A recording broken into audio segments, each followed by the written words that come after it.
You look new to Freeside, so here's a little advice, friend. Don't go past the Southgate greeter without talking to it first. Those bots are programmed to vaporize anyone who enters the fenced-in area without authorization from the greeter.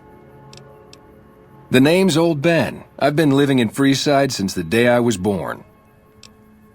I've done a bit of everything around here. Courier, butcher, crier, escort, gun for hire. Some of which I'm not proud of, but I do my best to help around town when needed. Exactly one of the reasons I got out of that job. Too many shifty characters looking to have someone else move their hot items. My father ran a butcher shop here in town, but business went downhill when another vendor started selling this strange meat at half our prices. You're telling me, not long after my father's shop went under and he passed away from the loss, people around town started experiencing shakes. No one gets shakes like that unless they're eating human flesh, but no one would believe me. The sick bastard gradually went insane and passed away. Wasn't long before someone moved into the guy's place and found half-buried human remains in the crawl space. I didn't bother saying "told you so." After a while, I made enough money to get a passport into Vegas. Back then, you could get approved for entry for a fraction of what it costs now. Well, I got a job working as a crier outside of the Tops, advertising for the local talent performing at the casino. That didn't last long. Well, being a suave young guy, I chatted up the ladies from time to time, and one of the manager's girls started to take a liking to me. I never touched the woman, but the jealous prick decided it was my time to go. He framed me by saying I'd stolen from the casino.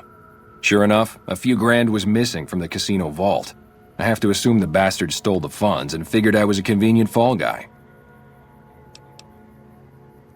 Yeah, but what can you do? I was stripped of my casino apartment and all of my belongings and booted back into Freeside. From there, I didn't have a lot of career options, as my rep was destroyed, so the escort job sort of fell into my lap. No pun intended.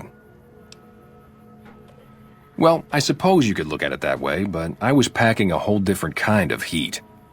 No, escort just sounds better than man-whore. Yep, I was damn good at my job, too. But after a while, I just felt like a piece of meat and had to quit. When I quit the escort job, I had enough money to buy a pistol belt and some other gear. Bodyguards make a good, honest living, and I had the wits and physical build to handle most thugs.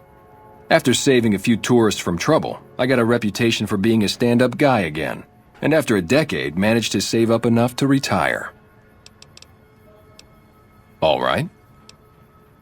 See ya. If you can recruit escorts to match these customers' proclivities, I'd be willing to pay you finder's fees. Plenty of customers have said they'd be willing to pay extra for a suave talker, someone who can fake the boyfriend experience real good. Hello again. I'm retired, but life has been a bit dull without some kind of action. What's the job? Ah, I get you. So you think because of my past escort work, I'd be interested in that kind of thing. I got out of that work because it just made me feel empty inside. What makes you think I would ever go back to that degradation? How would this convince anyone to become a whore? You know what? You're right. I looked at the whole thing from the wrong angle.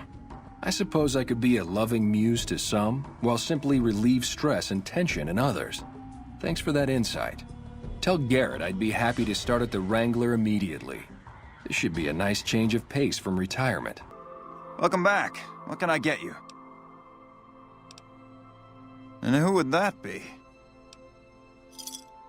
I've heard some stories of that old guy. I'm amazed he's still alive with how much he's been through. If the stories are true, he'll be a valuable commodity here at the Wrangler. I appreciate the find. Hail the People's Republic!